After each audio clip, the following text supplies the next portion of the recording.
Attitude doesn't matter.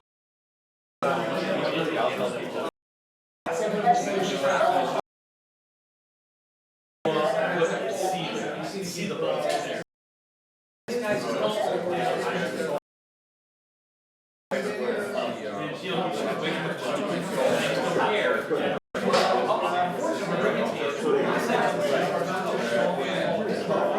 We want to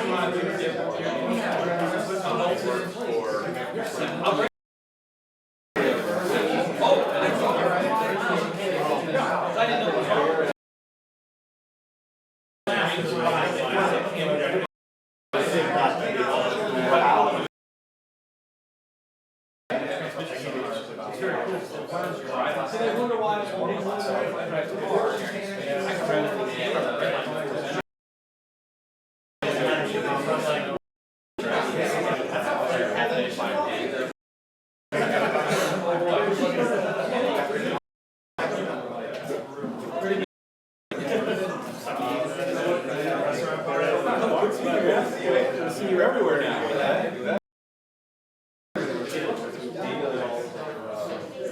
This group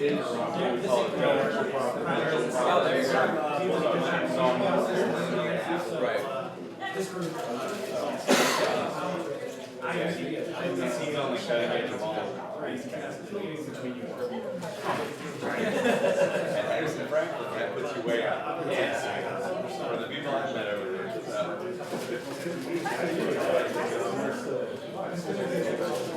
I was thinking that too.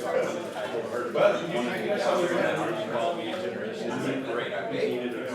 Down here. We had a way to have the vision of what people are doing down here. He wasn't just walking around looking in sort of glass doors and seeing.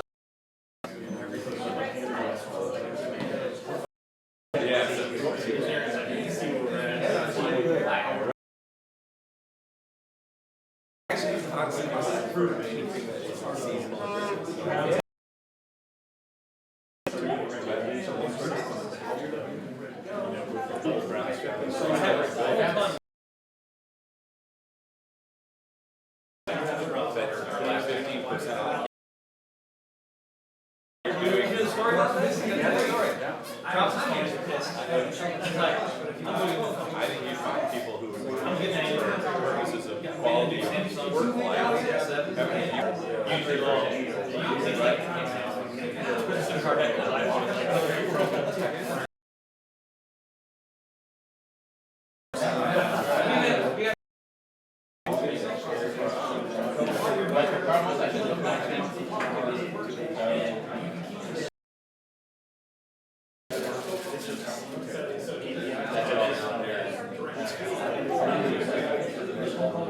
Well, that's the way that Android is. And it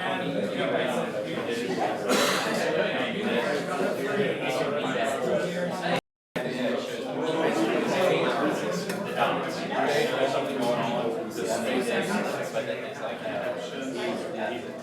and then I doing without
Flexibility on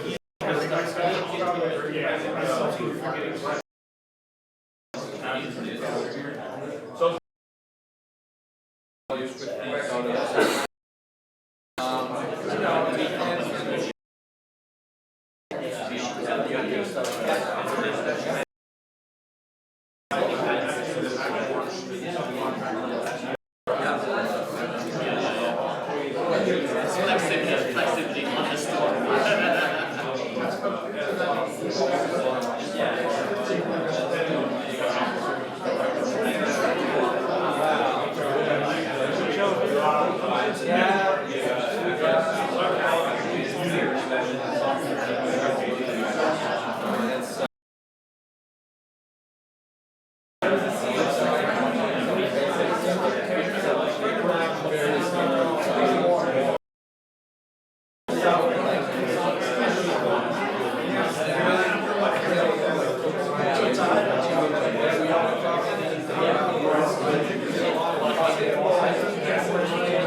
Hello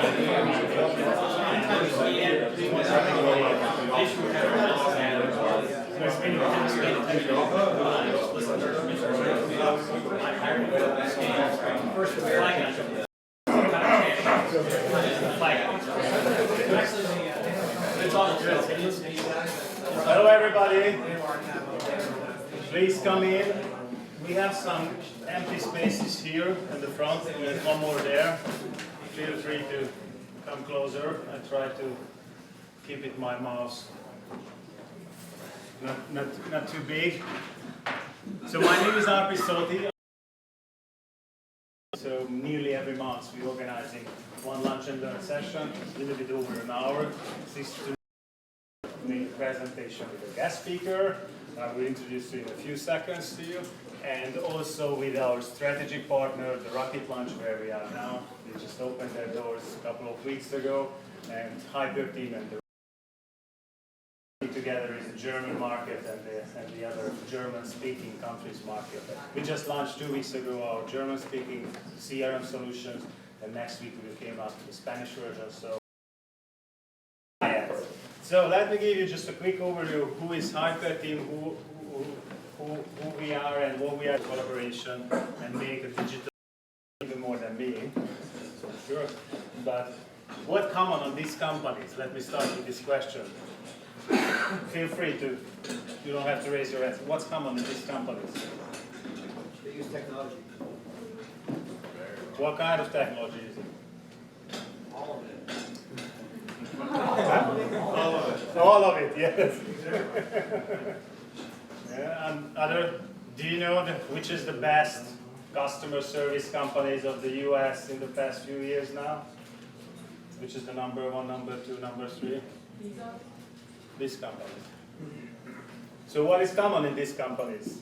These companies are the number ones in customer service. These companies is number one using the latest technology. This company is using the cloud, or they are a cloud-based company, or they're using internally in their business processes. These companies are process-focused and customer-focused, and number one in their own industry. So this is common in these companies. What means for us, HyperTeam has more than 10 years background. Originally started in Hungary, in Budapest. We have over 40 people in the Budapest office. We have an office here in Naples. We have an office here in the Rocket Launch here in Fort Myers also. And we will see in the future. What we help our clients how to be able to set up to help your clients. We are Microsoft partner more than 10 years now. We are silver partner at this stage, probably in a few weeks ago, but gold partner for collaboration and platform. We're using SharePoint. We are one of the first adapters in Europe. And we have a new product family, and you will see later on when the Rocket Launch will introduce how they implement our CRM software 2 years ago. And this is a cloud-based, Microsoft cloud-based interesting thing. Why is it important to thinking about a different way? How do you? One more thing from Harvard Business Review. They made a couple of studies, surveys, but one of the latest surveys they said that the collaboration time in the past 20 years more than doubled. So usually I ask the participants, raise your hands if you spend more than 2 hours. Audience, they raise their hands.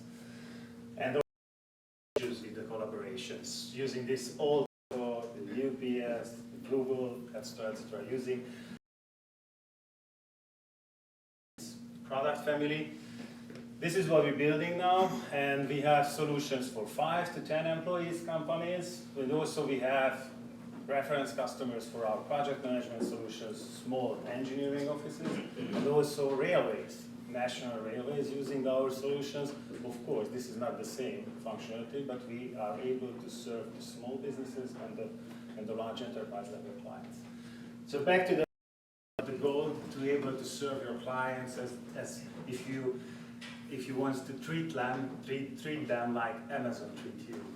And don't forget, if you think that all our competitors is way behind or the same level, it's a business and this business, blah, blah, blah. You have to compare yourself expecting this level of service. CRM, we are another client. We have also a big data and focusing on the CRM. In the next 2 months from now, one of our clients will talking about working on the project. Already mentioned Naples and Hungary. This is our international communication businesses and some printer company using our solutions, etc. Okay, this was a much longer introduction than I wanted to make, and let me introduce our guest. Cybersecurity expert and also IT expert, and he will probably tell us a little bit his background. Yeah, he runs his own companies. I think it will. I'm lucky. I heard his presentations a couple of times, so I hope you will feel the same. You will learn a lot in the next 20, 40, 20, 30 minutes. Thanks, Greg. All right, thanks. Thanks for coming out. We're going to talk about incident response. We're going to talk about what to do. Kind of. Let me turn this on so at least I can.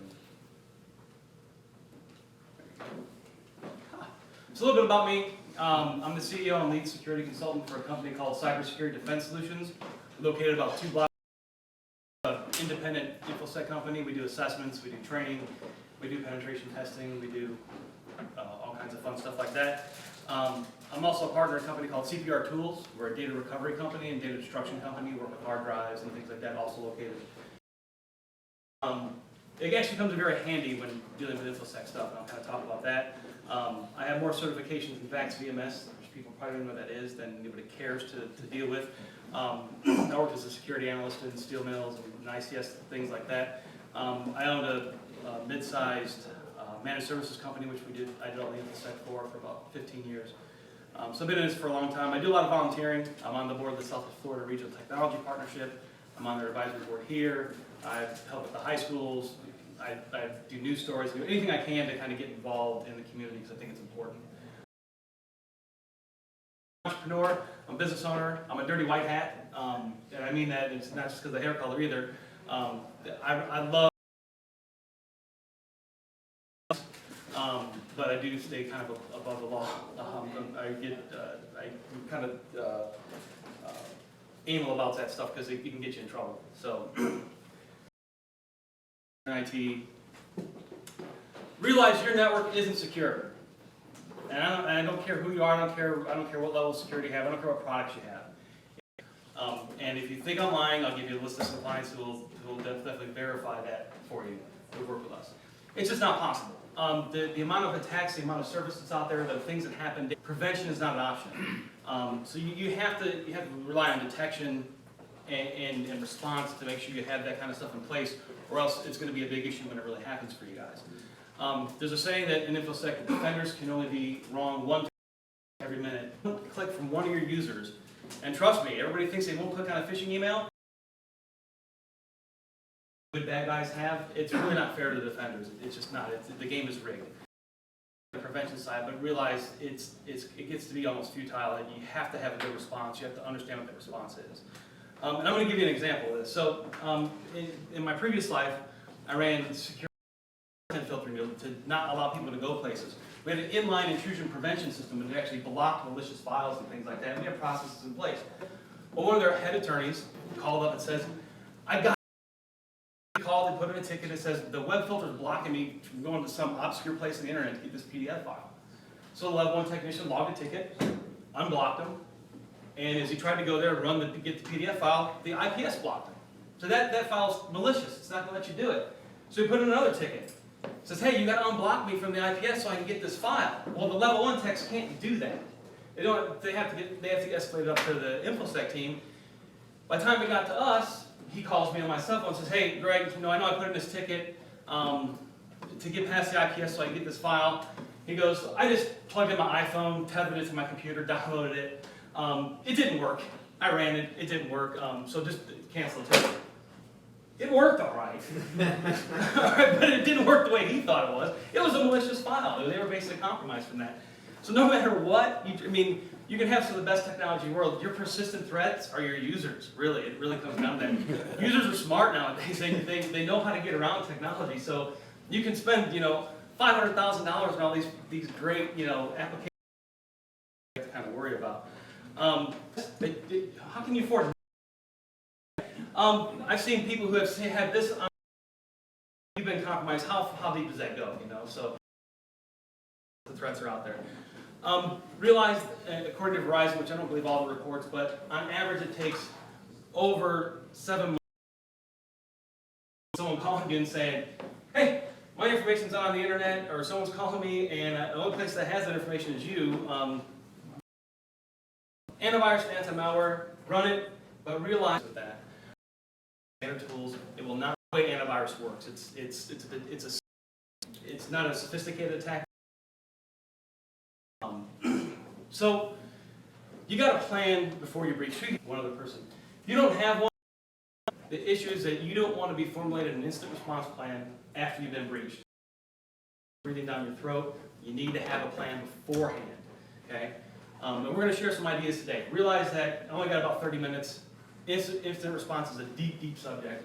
There's guys who do reverse engineer, all that kind of stuff. I can't get that. I don't care if you're in a startup business like these gentlemen I watched them present. If you have a business, you have data. You've been breached. First thing is, don't panic. Right? It's there. If you don't have an instant response plan, panic a little bit, but take a step back, take a deep breath, put your thing. Okay. Anything about a data breach, it means that we have to say I'm good. You're probably going to be sued. Okay. And that's not a standard level. Names. Protect that with two-factor authentication. As I'm going to delete off the computer, or I'm going to get in the middle of this kind of stuff using your account. That you're still not compromised, right? Or someone's still being on there. So it's got to go a little deeper than that. So done in the past, things that people in our industry have done. Don't take it as legal before you implement them. Okay. And it's a good idea again. If you don't have an attorney, because you're going to need them, okay? And you'll see one in a second.